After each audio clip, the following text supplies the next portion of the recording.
আসসালামু আলাইকুম, সবাই কেমন আছেন? আলহামদুলিল্লাহ, আমিও ভালো আছি। ছোটো ভাইদের নিয়েই গ্যারেজে বসেছিলাম।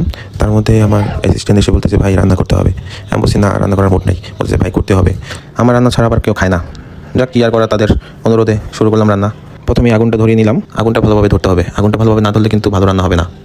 দেন আগুনটা ধরানোর পর পাতিলটা বসিয়ে দিতে বললাম। পাতিল বসানোর পর তেল, পেঁয়াজ, আদা, রসুন সব একসাথে দিয়ে দিতে বললাম। সব একসাথে দিয়ে দিল। তেলটা একটু আগে দিয়ে দিয়েছিলাম, তাই আপনাদের দেখাতে পারলাম না তেল দেওয়ার দৃশ্যটা। যাই হোক, এখন দেখেন তেলগুলো আমি একটু নাড়াচাড়া করতেছিলাম ভালোভাবে মিশানোর জন্য।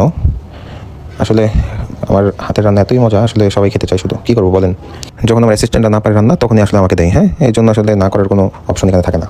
এখন দিয়ে দিলাম টমেটো কেচাপ, আর সাথে দিয়ে দেবো গরম মশলা আর তেজপাতা একসাথে দিয়ে দেবো।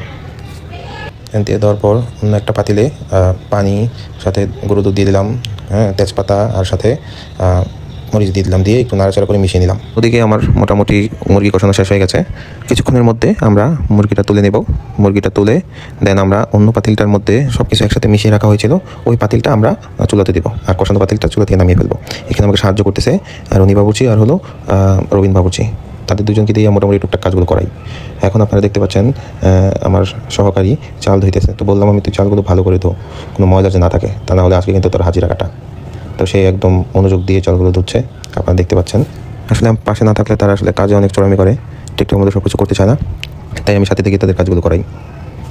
রান্না দেখে আবার আপনারা আমাকে হায়ার করার চিন্তা করবেন না, কারণ আমাকে হায়ার কিন্তু অনেক কস্টলি, আপনারা বেয়ার করতে পারবেন না। এখন দিয়ে দিব ঘি, খুলে রেখেছিলাম।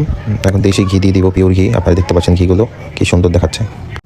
দেশি ঘি কেজি অলমোস্ট 3000 টাকা। দেন এখানে রনিকে বললাম, রনি তুই চালগুলো দিয়ে দে। আমাদের রান্না প্রায় শেষের দিকে। রনি সুন্দর করে যত্নে চালগুলো দিয়ে দিল। তো ভালো রান্না কিন্তু সবার হাতে হয় না।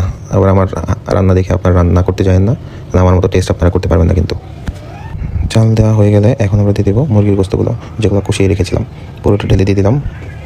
আপনাদের কারো যদি রান্না বান্না থাকে, আমার যে অ্যাসিস্ট্যান্টের সাথে দেখা করবেন, তারা আপনাদের রান্না করে দেবে, সমস্যা নেই। এখানে দিয়ে চারপাশে দিয়ে রেখেছি আধা ঘন্টার জন্য।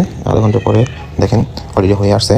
আমরা একবার নাড়া দিয়ে দিব, নাড়া দিয়ে আবার 10 থেকে 15 মিনিটের মতো রেখে দিব। দেন লাস্টের ফিনিশিংটা দেখতে পাচ্ছেন, ফিনিশিংটা কি সুন্দর হয়েছে।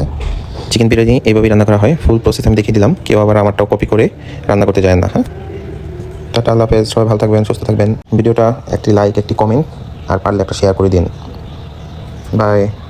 আবার দেখা হবে কোনো নতুন এক ভিডিও নিয়ে।